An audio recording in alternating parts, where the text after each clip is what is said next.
Jane Addams was an Illinois reformer and a complex social figure who became one of the most influential humanitarians of the Progressive era.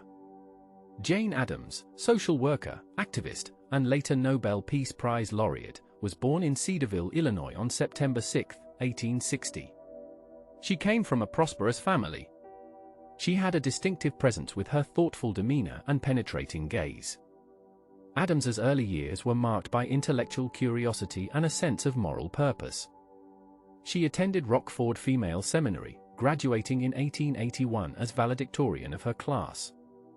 Her education there shaped her understanding of social responsibility and ethical leadership, though her later career would test those principles in the most challenging ways imaginable. After graduating from Rockford, Addams planned to attend medical school at the Woman's Medical College of Philadelphia. However, her health was fragile, and she suffered from a spinal condition that had troubled her since childhood. After just one semester, she was forced to withdraw from medical school and undergo surgery to correct her spinal curvature. The operation was partially successful, but it left her with chronic health problems that would plague her throughout her life. During her long recovery, she fell into a depression, uncertain about her future and her purpose. In 1883, Addams's father, John Huey Addams, died suddenly. His death was devastating to Jane, who had idolized him. John Addams had been a successful businessman, a state senator, and a friend of Abraham Lincoln. He had instilled in his daughter a strong sense of civic duty and moral responsibility. His death left Jane emotionally adrift and financially independent, with an inheritance that would allow her to pursue whatever path she chose. For the next several years, Addams struggled to find direction. She traveled to Europe twice, seeking purpose and meaning. It was during her second trip to Europe in 1887 to 1888 that she found her calling. While visiting London with her friend Ellen Gates Starr, Addams toured Toynbee Hall, a settlement house in the impoverished East End. Settlement houses were a relatively new concept, places where educated middle-class reformers lived among the poor to provide education, cultural enrichment, and social services. The idea captivated Addams. She saw in it a way to address the growing problems of urban poverty while also giving purpose to educated women like herself who were seeking meaningful work. Addams returned to America with a plan. She would establish a settlement house in Chicago, one of the fastest-growing and most troubled cities in the nation. Chicago in the 1880s was a city of stark contrasts. Magnificent mansions lined the boulevards while immigrant families crowded into tenement slums. Industrial wealth created fortunes for a few while factory workers labored in dangerous conditions for poverty wages. The city needed reform, and Addams believed she could make a difference. In 1889, Addams and Ellen Gates Starr leased a large, dilapidated mansion on the corner of Halsted and Polk Streets in Chicago's Near West Side. The building had been constructed in 1856 by Charles Hull, a real estate developer, and was known as Hull House. The neighborhood surrounding Hull House was one of the poorest in Chicago, populated primarily by recent immigrants from Italy, Greece, Russia, Germany, and Ireland. These immigrants struggled with poverty, disease, overcrowding, and exploitation. They faced language barriers, discrimination, and the overwhelming challenge of adapting to American urban life. Hull House opened its doors on September 18, 1889. Initially, Addams and Starr were uncertain how the neighborhood would receive them. They were middle-class American women entering a community of working-class immigrants. They worried they would be seen as outsiders or do-gooders. However, they approached their work with genuine respect for their neighbors and a willingness to learn from them as well as help them. The early programs at Hull House were modest.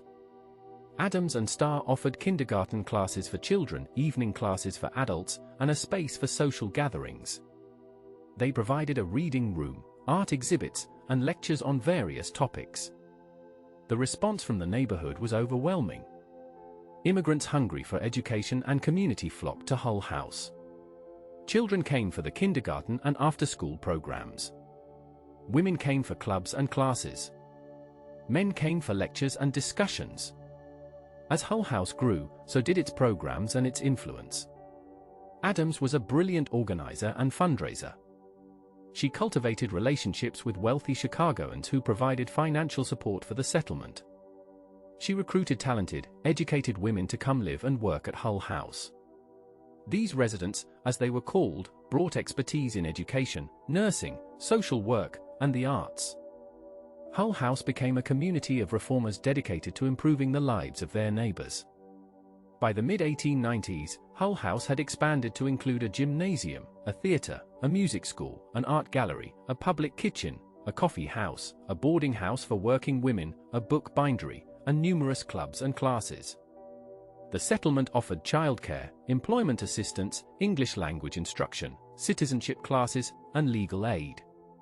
It became a center of neighborhood life, serving thousands of people each week. Adams's approach to social work was revolutionary for its time. She did not view the poor as inferior or in need of moral correction. Instead, she saw them as victims of unjust social and economic systems. She believed that poverty was not a personal failing but a structural problem that required structural solutions. This perspective led her to become an advocate for social reform on a much larger scale than Hull House alone could provide. Adams became increasingly involved in political activism. She investigated working conditions in factories and sweatshops, documenting the exploitation of workers, particularly women and children.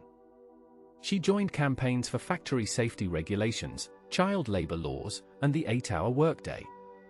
She worked to improve sanitation in poor neighborhoods, once serving as garbage inspector for her ward, personally following garbage trucks to ensure proper collection. In 1895, Adams published her first major book, Hull House Maps and Papers, a detailed sociological study of the neighborhood surrounding the settlement. The book included maps showing the nationality and wages of residents, along with essays analyzing social conditions.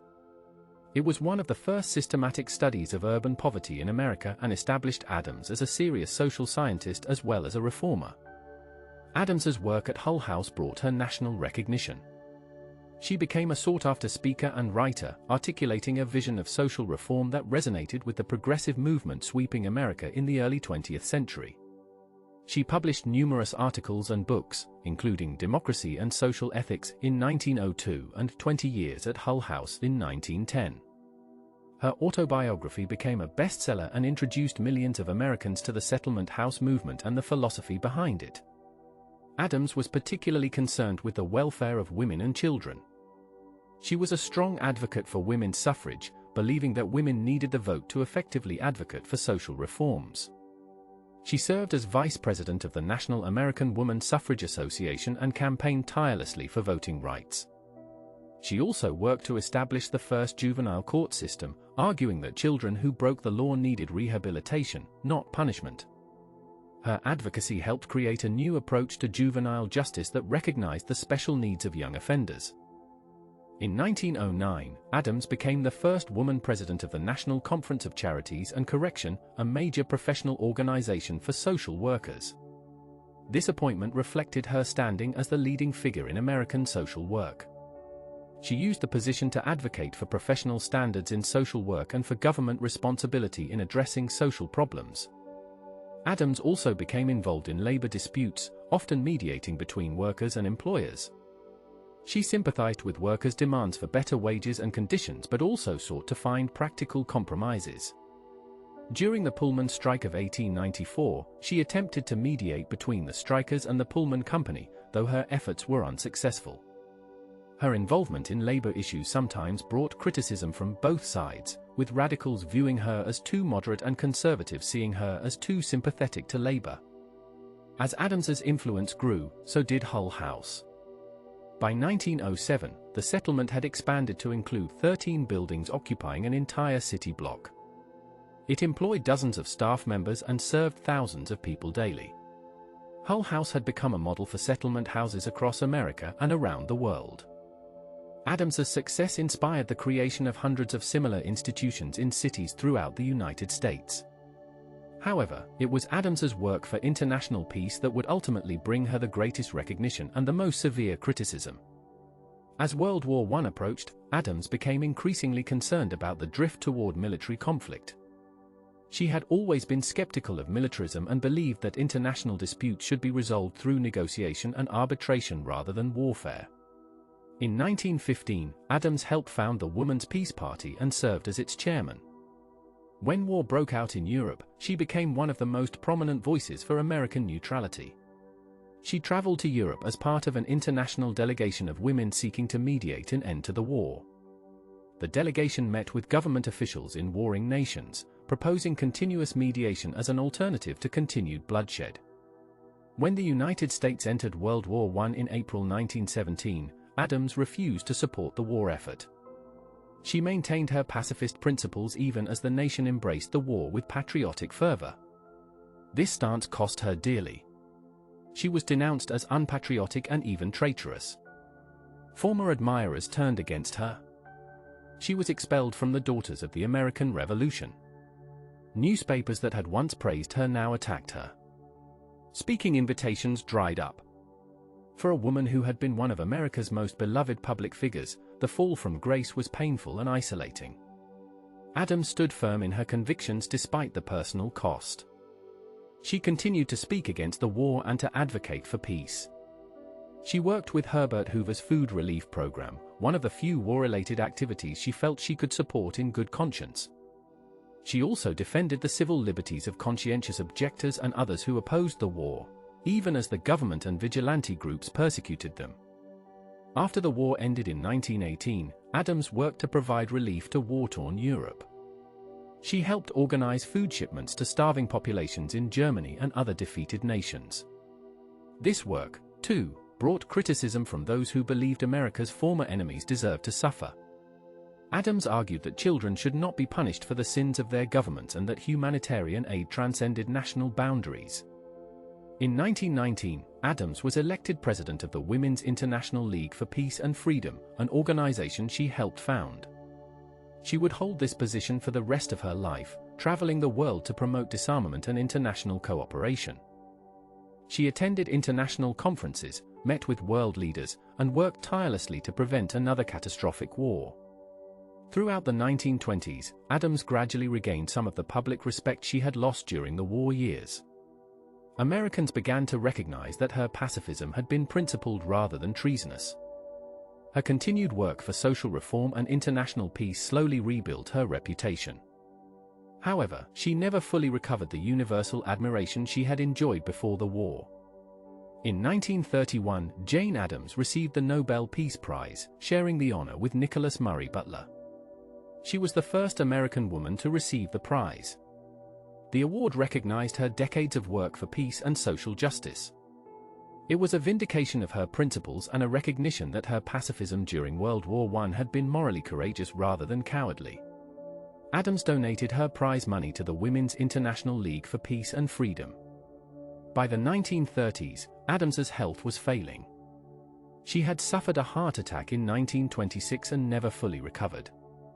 She continued to work at Hull House and for her various causes, but at a reduced pace.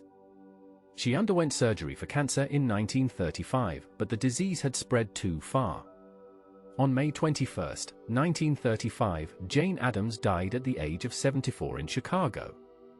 Thousands attended her funeral, including immigrants whose lives she had touched, fellow reformers who had worked beside her, and public officials who had come to respect her vision. She was mourned around the world as one of the great humanitarian figures of her age. Addams's legacy is profound and multifaceted.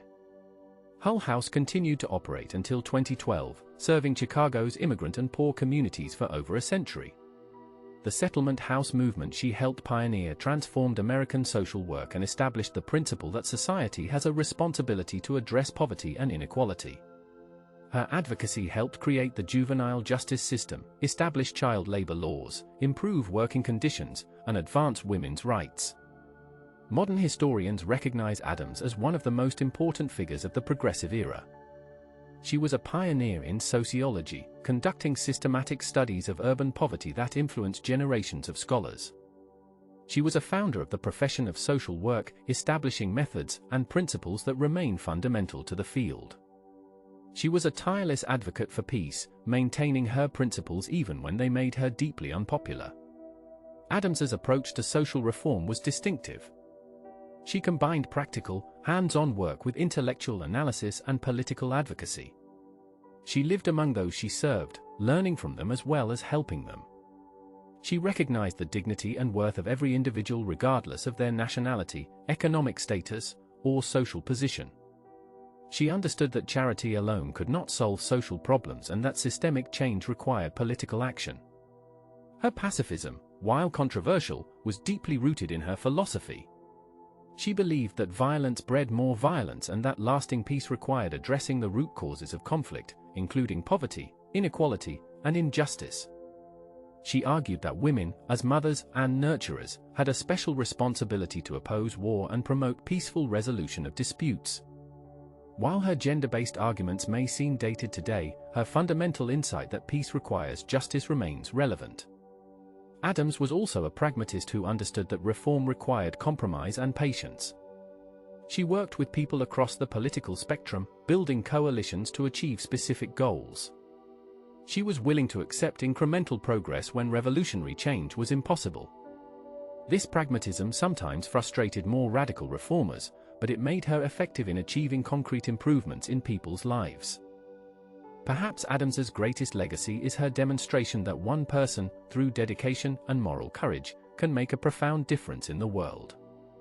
She showed that social problems are not inevitable but can be addressed through intelligent, compassionate action. She proved that women could be leaders in public life, making contributions equal to or surpassing those of men. She lived her values consistently, even when doing so cost her personally. In the end, Jane Addams was a remarkable woman who dedicated her life to serving others and making the world more just and peaceful. Her work at Hull House transformed countless individual lives and helped reshape American society. Her advocacy for peace, while controversial in her time, established her as a moral leader whose principles transcended national boundaries. She is remembered today as one of America's greatest social reformers, a pioneer who helped create the modern welfare state and the profession of social work. Her life stands as a testament to the power of compassion, intelligence, and moral courage to change the world. Cornelius Vanderbilt was a Staten Island ferryman's son who became one of the most powerful businessmen in American history, transforming transportation and accumulating a fortune that would shape the Gilded Age. Cornelius Vanderbilt, shipping and railroad magnate, was born on May 27, 1794, in Port Richmond, Staten Island, New York. He came from humble origins. He had a commanding presence and ruthless business instincts. Vanderbilt's early years were marked by ambition and an almost savage determination to rise above his circumstances. He received little formal education, leaving school at age 11 to work on his father's ferry and periauger boats in New York Harbor, though his lack of schooling would never hinder his ability to outthink and outmaneuver more educated rivals in the brutal world of American commerce. After working for his father through his teenage years, Vanderbilt began his independent business career at age 16. In 1810, he borrowed $100 from his mother to purchase a small periauger, a flat-bottomed sailing vessel used for ferrying passengers and cargo between Staten Island and Manhattan. The loan came with conditions. His mother required him to plow and plant an 8-acre field before she would provide the money. Vanderbilt completed the work in a single day, demonstrating the work ethic that would characterize his entire career. With his own boat, he established a ferry service that quickly gained a reputation for reliability and speed. He was a skilled sailor who knew the waters of New York Harbor intimately. He operated in all weather conditions, earning the nickname Commodore, a title that would stick with him for life despite his lack of naval service. During the War of 1812, Vanderbilt secured a contract to supply forts around New York Harbor. The work was dangerous and demanding, but it was also profitable. He expanded his fleet and saved his earnings carefully. By the end of the war, at age 21, he had accumulated several $1,000s and owned several boats. He had also married his cousin, Sophia Johnson, in 1813. The marriage would produce 13 children and last until Sophia's death in 1868. Vanderbilt was not a romantic husband. He was often absent, focused entirely on business, and he expected his family to accept his priorities without complaint. In 1817, Vanderbilt made a decision that seemed to contradict his independent nature. He sold his sailing vessels and went to work for Thomas Gibbons, a wealthy New Jersey lawyer and entrepreneur. Gibbons owned a steamboat line that operated between New Jersey and New York, competing against a monopoly granted by New York State to Robert Fulton and Robert Livingston. Vanderbilt became captain of Gibbons Steamboat, the Bellona, and quickly proved himself invaluable. He ran the vessel efficiently, attracted passengers through superior service, and helped Gibbons fight the legal and physical battles against the monopoly. The competition was fierce and sometimes violent. Rival boats would try to ram each other. Thugs hired by the monopoly would attempt to seize Gibbons' vessels. Vanderbilt learned to fight dirty when necessary. He also learned the steamboat business from the inside, knowledge that would prove invaluable. The legal battle over steamboat monopolies reached the Supreme Court in 1824 in the landmark case Gibbons versus Ogden. The court ruled that the New York monopoly was unconstitutional, opening the waters to free competition. Vanderbilt had been on the winning side of one of the most important commercial cases in American history. While working for Gibbons, Vanderbilt also managed a hotel and tavern in New Brunswick, New Jersey, that served as a stopover point for passengers traveling between New York and Philadelphia. He ran the establishment with the same efficiency he brought to the steamboat operation, turning it into a profitable enterprise. His wife Sophia managed much of the day-to-day operations while Vanderbilt focused on the boats. By 1829, Vanderbilt had learned everything he could from Gibbons and was ready to strike out on his own again. He left Gibbons' employment and returned to New York, where he began building his own steamboat empire. He started with a single boat running between New York and Philadelphia, directly competing with established lines. His strategy was simple but effective. He offered lower fares than his competitors, provided better service, and operated more efficiently to maintain profitability despite the reduced prices. When competitors tried to match his fares, he would cut prices further, using his superior efficiency and his willingness to accept temporary losses to drive them out of business or force them to buy him out. This pattern repeated itself throughout the 1830s and 1840s. Vanderbilt would enter a route, slash prices, and either destroy the competition or extract payment from them to leave. He became known as a ruthless competitor who would stop at nothing to win. He was feared and hated by rival businessmen, but passengers loved him for his low fares and reliable service. He expanded his operations up the Hudson River, to New England, and eventually along the entire East Coast. By the 1840s, he owned dozens of steamboats and had accumulated a fortune estimated at $500,000, an enormous sum for the time. Vanderbilt's business methods were controversial even by the standards of the era. He bribed politicians when necessary, formed temporary alliances with competitors only to betray them when advantageous, and used his size and resources to crush smaller rivals. He saw business as warfare and conducted himself accordingly. He famously wrote to former partners who had tried to cheat him, "You have undertaken to cheat me. I won't sue you, for the law is too slow.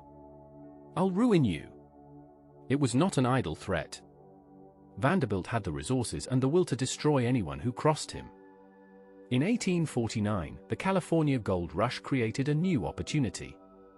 Thousands of Americans were desperate to reach California, and the fastest route was by sea to Central America, overland across Nicaragua or Panama, then by sea again to San Francisco. Vanderbilt saw the potential immediately. He organized the Accessory Transit Company to provide passage through Nicaragua, which offered a shorter overland route than Panama. He negotiated a contract with the Nicaraguan government, built docks and roads, and established steamship service on both coasts. The Nicaragua route was faster and cheaper than the competition, and Vanderbilt's line quickly dominated the California passenger trade. The Nicaragua venture made Vanderbilt even wealthier, but it also embroiled him in Central American politics and international intrigue. In 1853, he took his first real vacation, a grand tour of Europe aboard his private yacht, the North Star. He left the Nicaragua business in the hands of subordinates, a decision he would regret. While he was abroad, his partners conspired with rivals to seize control of the company. When Vanderbilt returned and discovered the betrayal, he was furious. He sent his famous letter promising to ruin them, and he made good on the threat. He established a competing line, slashed prices, and within 2 years had destroyed the value of the company his former partners had stolen from him. The Nicaragua situation was further complicated by the filibuster William Walker, an American adventurer who seized control of Nicaragua in 1855. Walker cancelled Vanderbilt's transit rights and gave them to his rivals. Vanderbilt responded by financing Walker's enemies and helping to orchestrate his overthrow. By 1857, Walker had been driven out of Nicaragua and Vanderbilt had regained control of the transit route. It was a demonstration of Vanderbilt's reach and power. He could influence the fate of nations when his business interests were at stake. By the late 1850s, Vanderbilt was in his 60s and one of the richest men in America. His fortune was estimated at over $10 million, accumulated entirely from steamship operations. He owned the largest private fleet in America and dominated coastal and transatlantic shipping. He had achieved everything he had set out to accomplish in the steamboat business. It was at this point that Vanderbilt made a decision that would define the final phase of his career. He began shifting his focus from ships to railroads. Railroads were the future of American transportation. Vanderbilt could see that they would eventually replace steamships for most inland travel and freight. He had already invested in several railroad stocks, but in the early 1860s he began buying control of actual railroad companies. His first major acquisition was the New York and Harlem Railroad, a small line running from Manhattan to northern Westchester County. He gained control through stock manipulation, buying shares while simultaneously spreading rumors that drove down the price, then buying more shares at the depressed prices. It was classic Vanderbilt tactics applied to a new industry. Vanderbilt modernized the Harlem line, improving service and equipment. He then used similar methods to gain control of the Hudson River Railroad, which ran along the eastern bank of the Hudson from New York to Albany. With these two lines, he controlled much of the rail traffic in and out of New York City. His next target was the New York Central Railroad, which ran from Albany to Buffalo and was the key link between New York and the Great Lakes. The Central was a much larger prize, and acquiring it required a campaign of economic warfare. In the winter of 1867, Vanderbilt used his control of the Harlem and Hudson lines to strangle the Central. He refused to allow Central trains to connect with his lines, forcing the Central to transfer passengers and freight at Albany in the middle of winter. The inconvenience and expense devastated the Central's business and drove down its stock price. When the Central's directors begged for mercy, Vanderbilt demanded control of the company. They had no choice but to agree. By 1868, Vanderbilt had consolidated the Harlem, Hudson, and Central lines into a single system under his control. Vanderbilt's New York Central became the most important railroad in America. He invested millions in improvements, upgrading tracks, building new stations, and purchasing better equipment.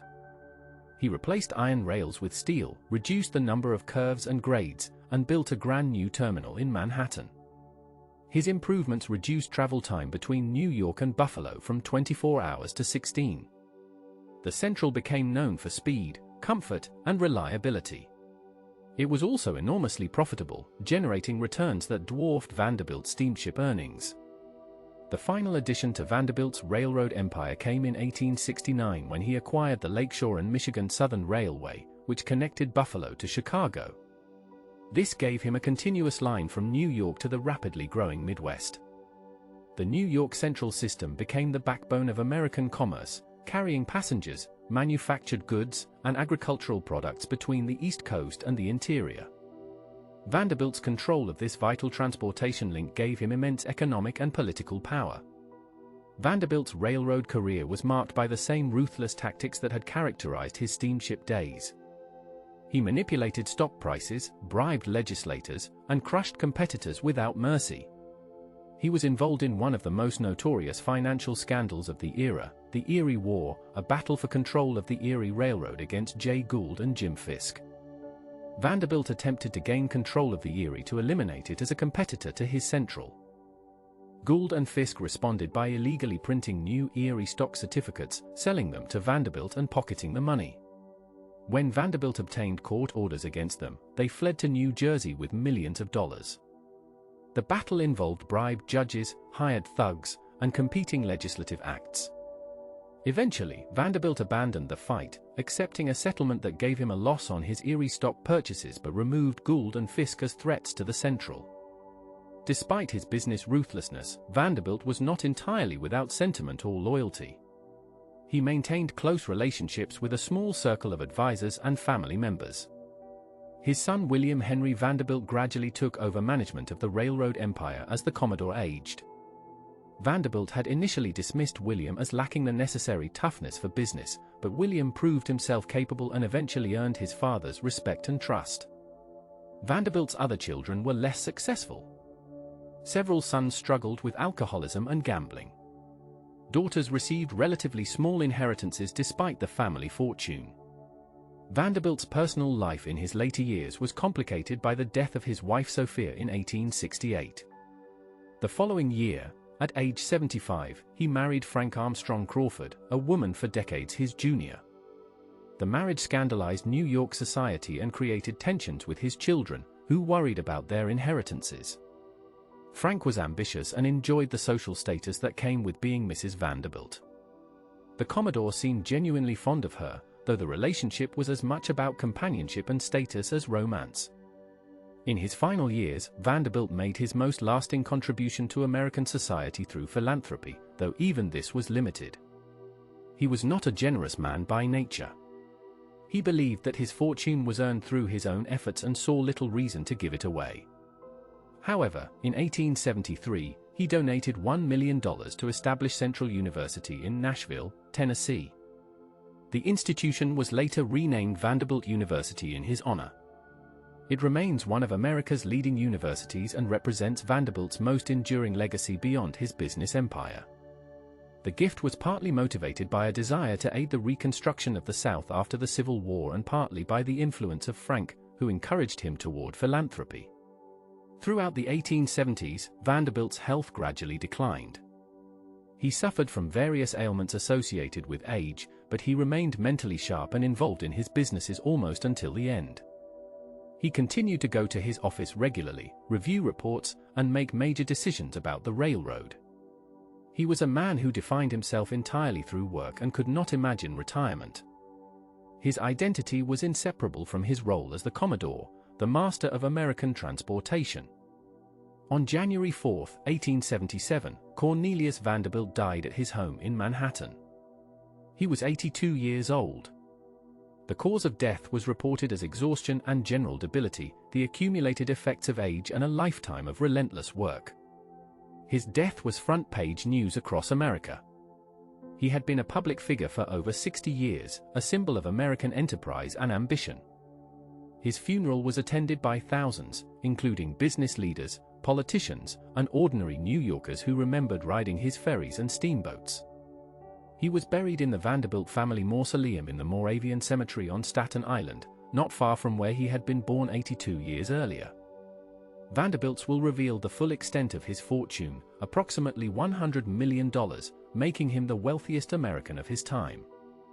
The vast majority of the estate, about $95 million, went to his son William. Other children received relatively modest bequests. Several of his sons contested the will, claiming their father had been mentally incompetent and unduly influenced by William and Frank. The will contest became a public spectacle, with embarrassing family secrets aired in court. Ultimately, the will was upheld, though William made settlements with some siblings to end the litigation. Vanderbilt's legacy is as complex and contradictory as the man himself. He was a visionary who recognized the potential of steam transportation before most Americans and built the infrastructure that helped unify the nation. His railroads and steamship lines moved millions of people and countless tons of freight, contributing enormously to American economic development.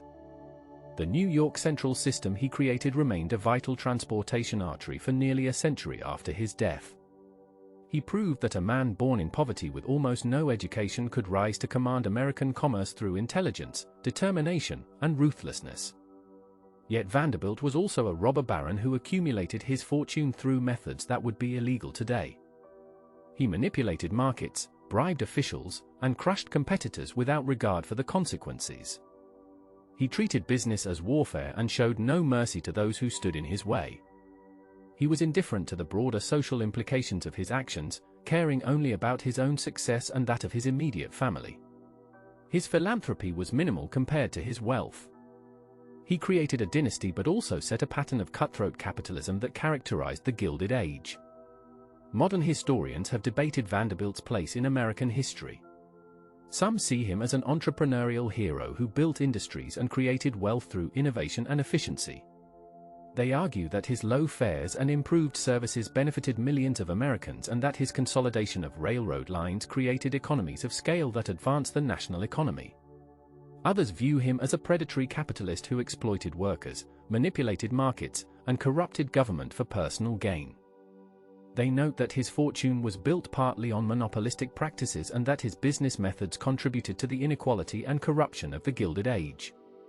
The truth probably lies between these extremes.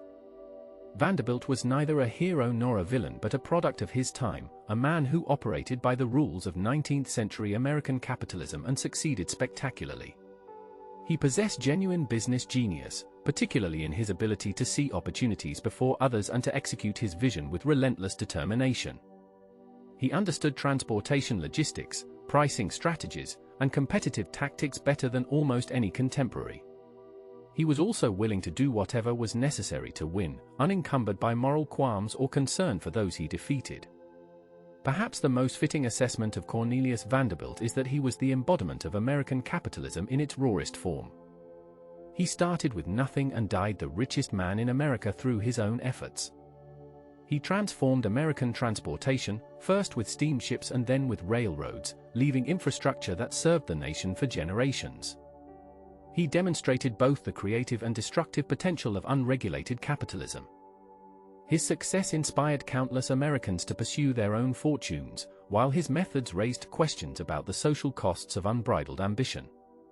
In the end, Cornelius Vanderbilt was a self-made titan who rose from operating a ferry boat to controlling the most important transportation network in America.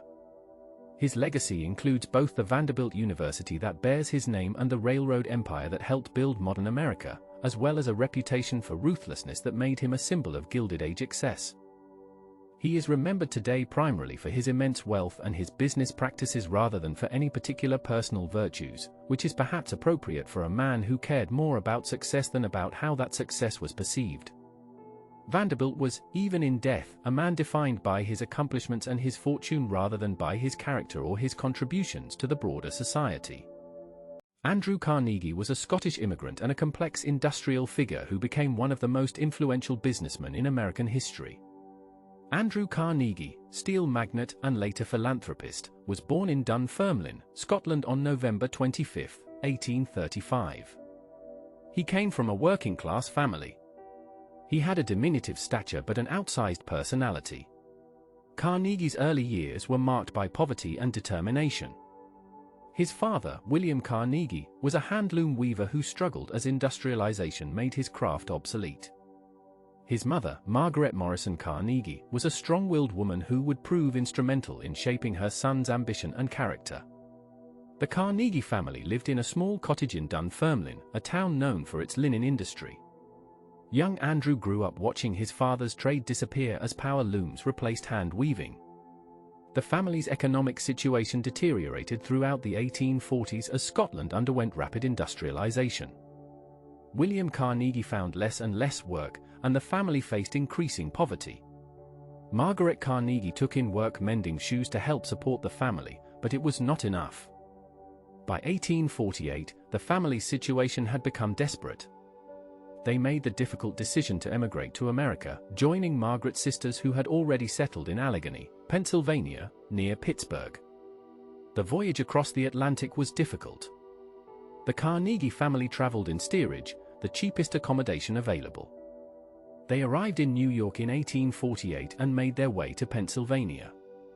Andrew was 13 years old when he arrived in America, speaking with a thick Scottish accent and possessing nothing but his intelligence and determination.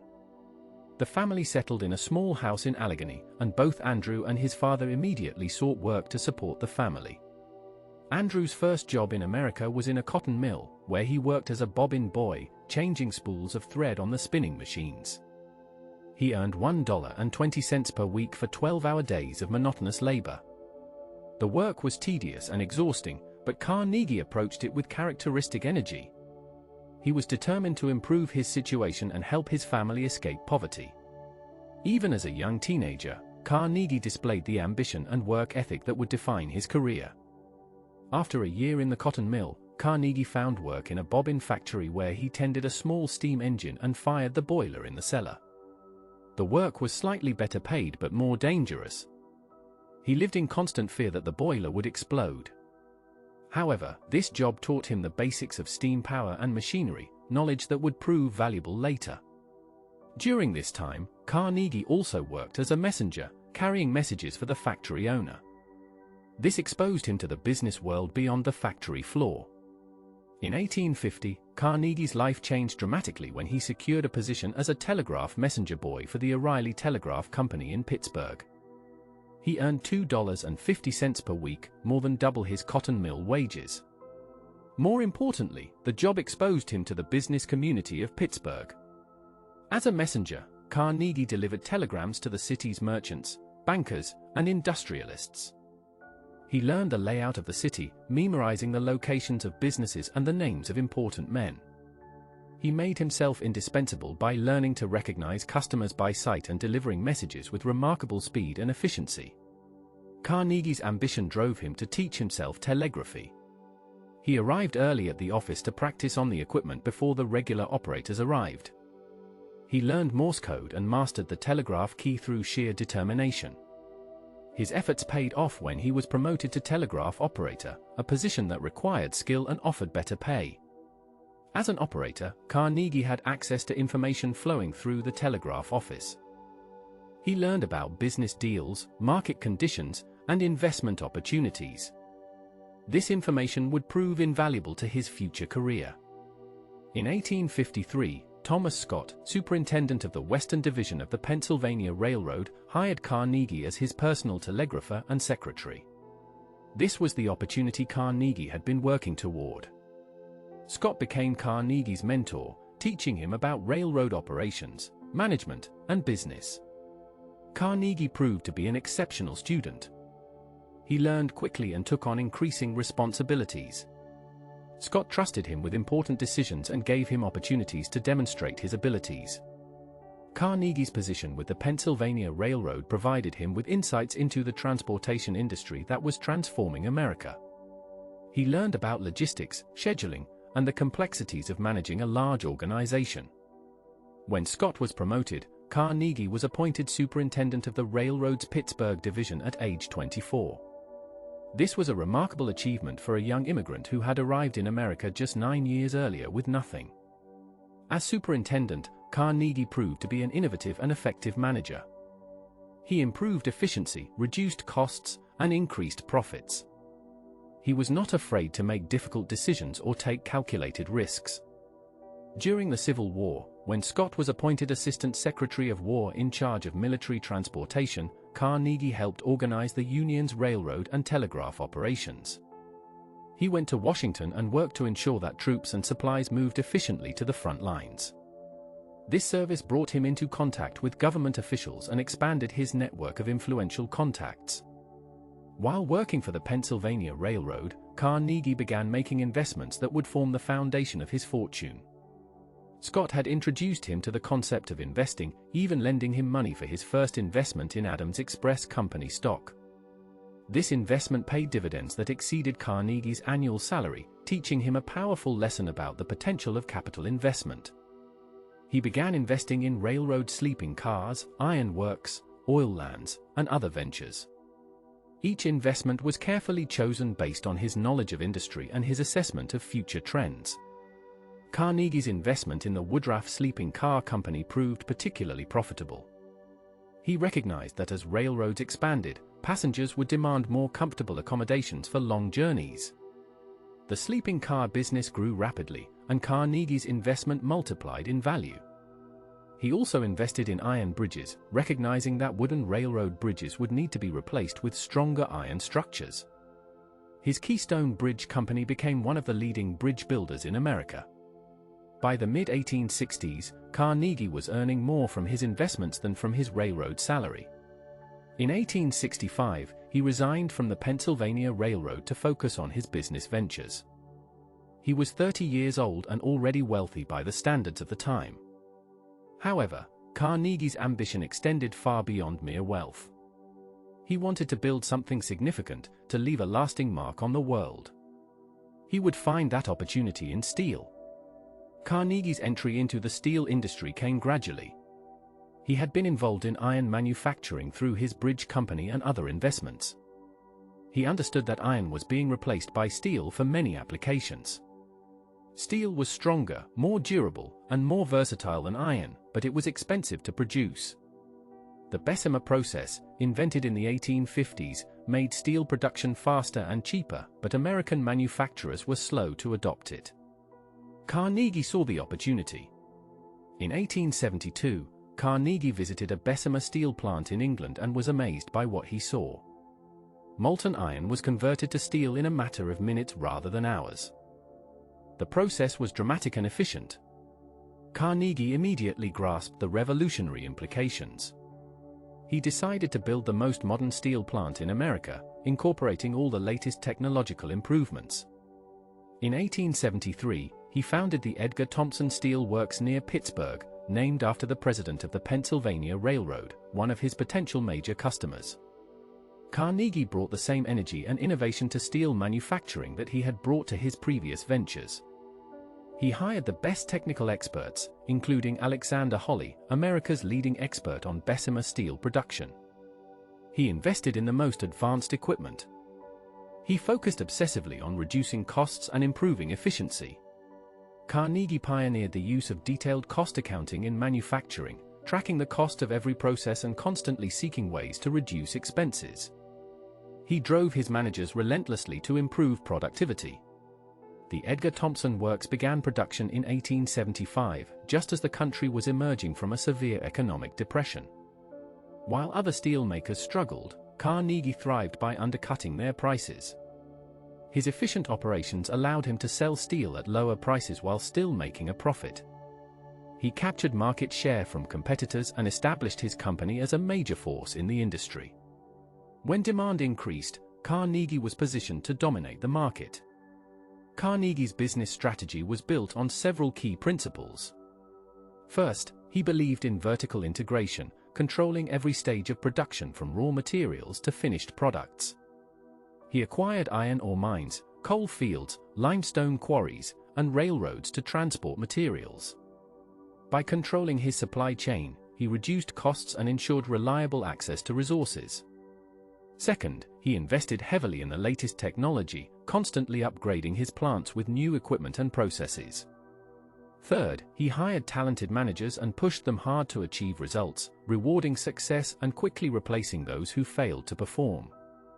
Carnegie was a demanding employer who expected total dedication from his managers. He paid them well but worked them relentlessly. He pitted them against each other, creating internal competition that drove innovation and efficiency. His partner, Henry Clay Frick, managed the day-to-day operations with an iron hand, crushing labor unions and maintaining strict control over the workforce. Carnegie himself spent much of his time traveling, maintaining business relationships, and planning strategy, while Frick handled the difficult task of managing the mills. The relationship between Carnegie and Frick was complex and ultimately troubled. Frick was a ruthless manager who had made his fortune in coke production before joining Carnegie. He was exactly the kind of hard-driving executive Carnegie needed to run his expanding steel empire. However, their partnership would be tested by the most controversial event in Carnegie's career, the Homestead Strike of 1892. The Homestead Steel Works was one of Carnegie's major plants, employing over 3,000 workers. The plant had a strong union, the Amalgamated Association of Iron and Steel Workers, which had negotiated favorable contracts with previous management. When the contract came up for renewal in 1892, Frick, acting with Carnegie's approval, proposed significant wage cuts. The union refused, and Frick prepared for a confrontation. He built a fence around the plant topped with barbed wire and hired 300 Pinkerton guards to protect strikebreakers. Carnegie was in Scotland during the strike, maintaining his custom of spending summers at his estate there. He left Frick in charge with instructions to break the union. On July 6, 1892, the Pinkerton Guards attempted to enter the plant by barge on the Monongahela River. Workers and their supporters met them with gunfire. A day-long battle ensued, resulting in deaths on both sides. The Pinkertons eventually surrendered, and the workers controlled the plant for several days until the Pennsylvania militia arrived and restored order. The strike was eventually broken, and the union was destroyed. The Homestead strike was a public relations disaster for Carnegie. He was portrayed as a hypocritical plutocrat who preached democracy and workers' rights while crushing unions. Carnegie had written articles advocating for workers' right to organize and had presented himself as an enlightened employer. The violence at Homestead contradicted this image. Carnegie tried to distance himself from the events, claiming he had been unaware of Frick's plans, but few believed him. The strike damaged his reputation and revealed the harsh realities behind his industrial empire. Despite the controversy over Homestead, Carnegie's steel empire continued to grow. By the 1890s, Carnegie Steel Company was the largest and most profitable steel producer in the world. The company produced more steel than all of Great Britain. Carnegie's personal fortune grew to astronomical proportions. He became one of the richest men in America, perhaps in the world. His success was built on relentless cost-cutting, technological innovation, and ruthless competition. He drove competitors out of business or forced them to sell to him at low prices. Carnegie's competitive practices were controversial. He engaged in predatory pricing, cutting prices below cost to drive competitors into bankruptcy, then raising prices once competition was eliminated.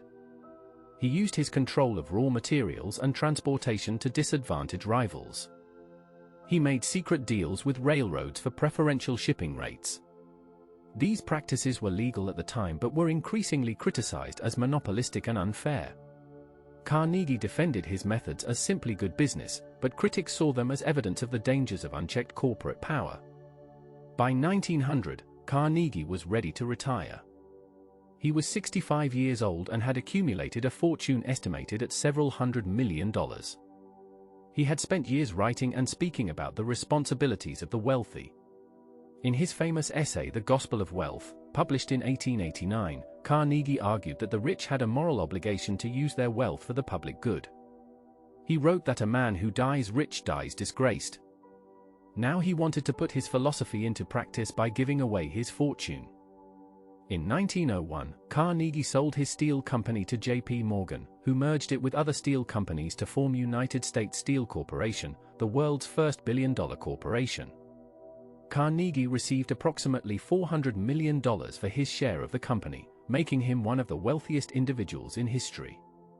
He was now free to focus on philanthropy, which would occupy the remaining 18 years of his life.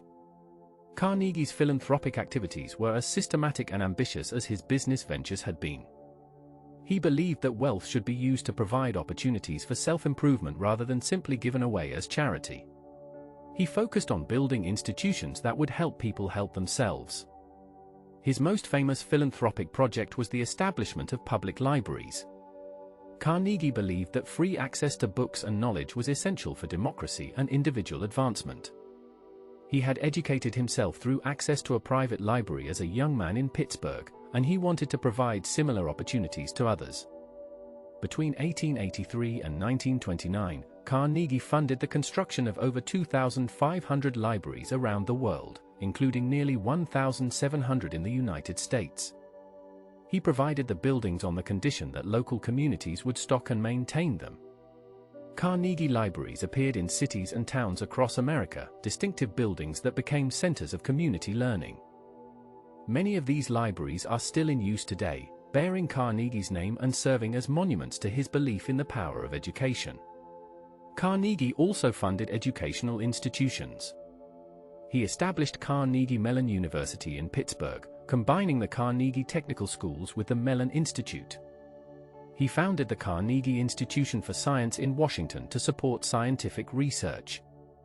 He established the Carnegie Endowment for International Peace to promote diplomacy and prevent war.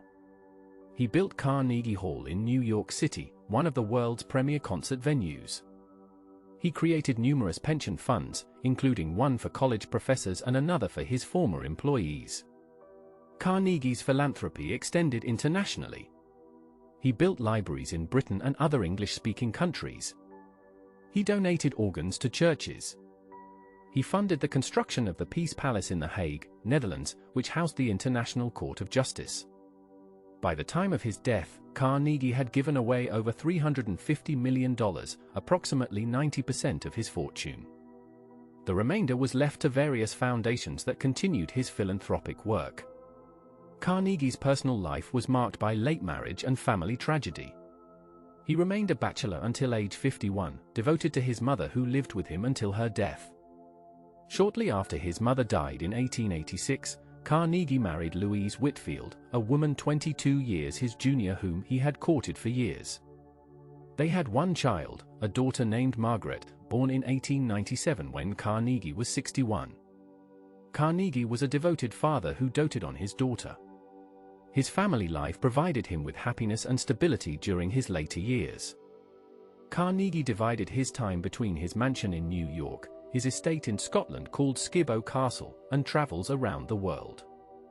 He enjoyed entertaining guests, discussing ideas, and corresponding with world leaders and intellectuals. He wrote numerous books and articles on business, politics, and social issues. He became an advocate for peace and international cooperation, though his hopes for preventing war would be shattered by World War I. When World War I began in 1914, Carnegie was devastated. He had believed that economic interdependence and rational self-interest would prevent major wars between civilized nations. The war proved him tragically wrong. He tried to use his influence to promote peace negotiations, but his efforts were futile. The war broke his spirit. He became increasingly frail and withdrew from public life. His health declined steadily over the next several years. Andrew Carnegie died on August 11, 1919, at his summer home in Lenox, Massachusetts. He was 83 years old. The cause of death was bronchial pneumonia. Carnegie's death came just months after the end of World War I, a conflict that had shattered his faith in human progress. His funeral was a modest affair, as he had requested. He was buried in Sleepy Hollow Cemetery in New York. Carnegie's legacy is complex and contradictory. He was a ruthless businessman who built his fortune through aggressive competition and exploitation of workers. Yet he was also a generous philanthropist who gave away his wealth to benefit society. He preached the gospel of wealth and the responsibilities of the rich, yet he fought unions and cut wages. He advocated for peace while profiting from industries that supplied materials for war. He championed democracy and opportunity while building a business empire that concentrated enormous power in his own hands. Modern historians have debated Carnegie's place in American history. Some see him as a robber baron who exemplified the worst excesses of the Gilded Age. They point to the Homestead Strike, his monopolistic practices, and the harsh working conditions in his mills. Others view him as a captain of industry who helped build America's industrial might and then used his wealth for the public good. They emphasize his philanthropy, his contributions to education and culture, and his genuine belief in helping others improve themselves. The truth about Carnegie lies somewhere between these extremes. He was a product of his time, operating in an era of unregulated capitalism when business practices that would later be considered unethical or illegal were standard. He genuinely believed in the system that had allowed him to rise from poverty to wealth, and he wanted to create opportunities for others to do the same. However, his methods often contradicted his stated ideals, and the human cost of his success was substantial. Carnegie's impact on American society extends far beyond his steel empire. His philanthropic model influenced generations of wealthy Americans, from John D. Rockefeller to Bill Gates. The institutions he created continue to serve millions of people. Carnegie libraries remain community anchors. Carnegie Mellon University is a leading research institution. The Carnegie Endowment for International Peace continues to promote diplomacy and understanding. These lasting contributions represent Carnegie's better angels, his genuine desire to use his wealth to benefit humanity. Perhaps the most fitting assessment of Andrew Carnegie is that he was a man of his age who both exemplified and transcended it. He was a ruthless competitor who showed little mercy to rivals or workers, yet he was capable of genuine generosity and possessed a sincere belief in human progress. He accumulated wealth through methods that were often harsh and exploitative, yet he gave most of it away to create opportunities for others. He was a walking contradiction, simultaneously embodying the best and worst aspects of American capitalism. In the end, Andrew Carnegie was neither a saint nor a villain, but rather a complex human being whose life reflected the contradictions of the industrial age. His legacy includes both the steel empire built on the backs of underpaid workers and the libraries that educated millions. He is remembered today for transforming American industry and for his unprecedented philanthropy. Whether one judges him more harshly for his business practices or more kindly for his charitable giving depends largely on which aspects of his life one chooses to emphasize. Carnegie himself would likely have accepted this ambiguity, for he understood that great achievement often comes with great cost, and that wealth carries both power and responsibility.